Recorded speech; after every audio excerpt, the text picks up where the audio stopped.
जो कार्य कर रही है बिना भेदभाव के,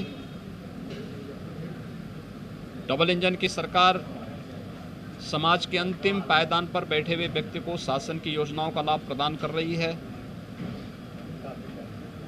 विभिन्न चुनौतियों का सामना करते हुए भी उत्तर प्रदेश के अंदर अभाव और अराजकता के लिए कोई जगह नहीं।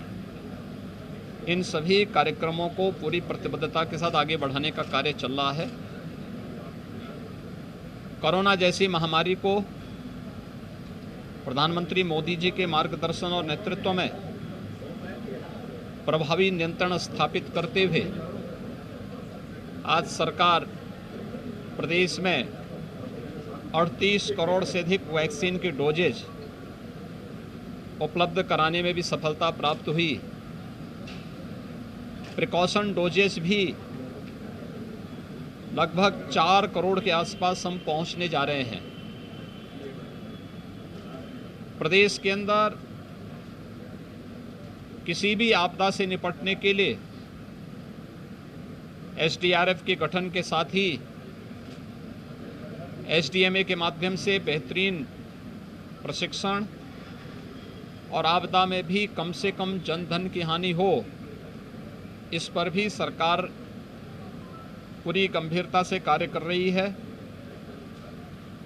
बाढ़ और सूखा जैसे मुद्दे पर, अन्य महत्वपूर्ण मुद्दों पर चर्चा का एक माध्यम सदन है और सदन की इस कार्रवाई को बेहतरीन तरीके से संचालित करने के लिए और प्रत्येक मुद्दे पर चर्चा करने के लिए सरकार ने कल दलीय नेताओं की बैठक में भी इस बारे में बहुत स्पष्ट रूप से कहा है कि हम हर मुद्दे पर चर्चा करने को तैयार हैं और माननीय सदस्यों के द्वारा, विपक्ष के द्वारा उठाए जाने वाले किसी भी मुद्दे पर सदन में पूरा सार्थक जवाब देने के लिए भी सरकार का पक्ष पूरी मजबूती के साथ खड़ा है।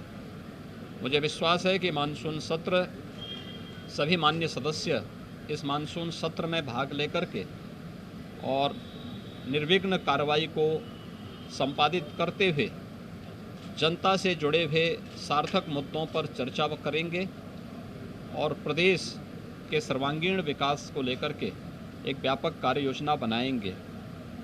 हमारे पीठासीन अधिकारियों ने विधानसभा में माननीय अध्यक्ष विधानसभा ने और विधान परिषद में माननीय सभापति विधान परिषद ने 22 सितंबर का दिन सभी महिला सदस्यों को महिला सशक्तिकरण में, महिला सम्मान, सुरक्षा और स्वावलंबन के लिए डबल इंजन की सरकार के द्वारा क्या कदम उठाए गए हैं, आगे क्या अपेक्षाएं हैं, एक दिन केवल इसी मुद्दे पर चर्चा करने के लिए रखा गया है।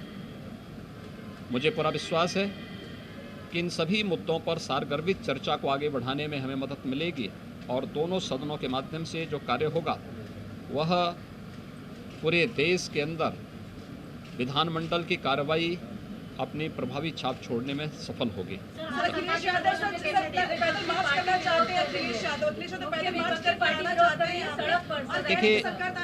देखिए, किसी भी दल को और किसी भी व्यक्ति को लोकतांत्रिक तरीके से अपनी बात रखने में कहीं कोई बुराई नहीं है। हर एक व्यक्ति को है। नियमानुसार अगर उन्होंने कोई परमिशन मांगी होगी तो पुलिस उन्हें सुरक्षित और सही मार्ग अवश्य देगी और परमिशन भी देगी, इसमें कोई संदेह नहीं। लेकिन ये दायित्व संबंधित और जिम्मेदार नागरिकों या जिम्मेदार संगठन और राजनीतिक दलों का एक नैतिक दायित्व कर्तव्य भी बनता है कि अपने किसी भी आंदोलन के लिए या किसी भी प्रोसेशन के लिए उनको नियमानुसार परमिशन मांगनी चाहिए और बिना पब्लिक व्यवस्था को, लोक व्यवस्था को भंग किए उस कार्यक्रम को निर्विघ्न संपन्न करने की व्यवस्था देने का दायित्व प्रशासन का है। प्रशासन उसके तहत ही अपने कार्रवाई को आगे बढ़ाएगा। उन्होंने अगर परमिशन मांगी होगी तो ज़रूर जो भी उनके लिए सरल और सुरक्षित मार्ग होगा प्रशासन ने वो उनको उपलब्ध कराया होगा। मुझे लगता है समाजवादी पार्टी से ये उम्मीद करना कि वह किसी नियम को माने, किसी शिष्टाचार को माने, ये एक कपोल कल्पना ही कही जा सकती है। इससे ज़्यादा तो सदन में भी चर्चा का विषय आएंगे ही, उस पर रखेंगे। धन्यवाद जी।